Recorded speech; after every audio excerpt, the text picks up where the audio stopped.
I've got a new basketball move for you that's gonna completely mess with your defender's head. Give them something that they haven't seen before. I can guarantee you haven't seen this before.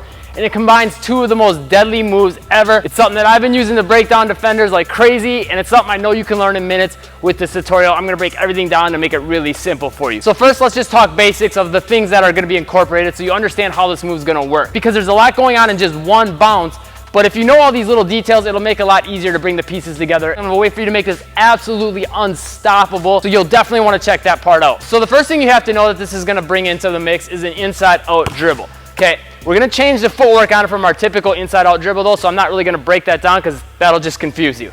So for the inside-out dribble, we're gonna have our hand come from the outside of the basketball, over the top, pull it back out, and we wanna do that kind of in a circular motion. So we're selling a fake one way and then coming back out the other. Now we're gonna change some of those details. You'll see what I'm talking about in a second. Okay, so that's the dribble motion you need to know. The second thing you'll need to know is how the footwork's gonna work. And I got the idea for this from a really popular move right now, the psych cross, some people call it the hardened step, the bulldog cross. Basically what you do with it is you cross over one way and step the opposite direction. So if I'm going from left hand to right, I would step out to the left to sell a fake that way and to kind of confuse my defender, because it looks like with my body I'm going one way but the basketball is coming the other, and typically they'll follow your body. So we're gonna kind of bring that element in but actually take it to another level by putting two steps in with the inside out.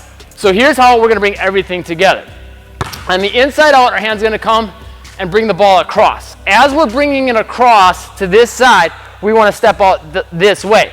So typically on your inside out, you would step this way. We're switching that up by coming the opposite and throwing our defender off with something unexpected. So here, hand starts coming over top of the basketball.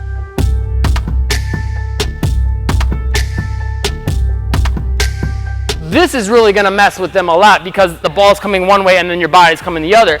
But then we're going to take things next level and mess with them even more. Because what we're going to do from there is take another step now with this foot out to this side to get a little fake this way and then back this way with our body.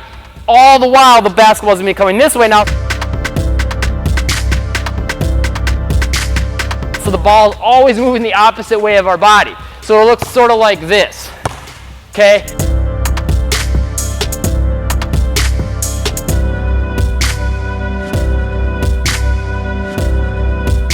Notice how your body kind of sways and slithers, hence my nickname Snake, right? You can kind of see where that would come into this move. But it just adds a little herky-jerky element to it that really makes it hard for defenders to know what you're going to do. And you can go about this kind of quick, or you can even do it kind of slow, because it's really going to mess with your defender's head as far as what you're going to go into exactly. Okay, so now you're probably wondering, okay, coach, what do I do from this? Well, here's what's typically going to happen from this move. A lot of times, just like with the hardened step, the defender's either going to follow the basketball or your body, right? So all you need to do is, as you're doing this, kind of make a read on them as you're going into this move and see which they're following. Are they following the basketball more, or are they following your body? Are they jumping one way more or the other? If they're jumping, you know, if you see their eyes looking, you might be able to pick a little things up. But if they're actually jumping and moving one way, they're making it easy for you, right? So if they come this way, you can cross over this way. And I'm going to give you a bunch of different ways to go about that in a second.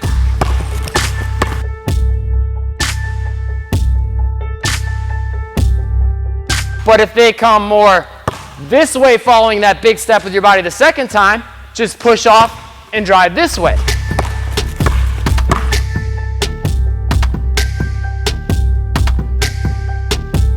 But the third thing that'll happen a lot with something like this, where you're doing quick choppy steps, and then on top of that the basketball going the opposite direction is going to really enhance that typical effect of the choppy steps. A lot of defenders are just going to freeze on it because they don't really know what to do. They don't know what to follow. They don't know what you're doing because it's a move they haven't seen before.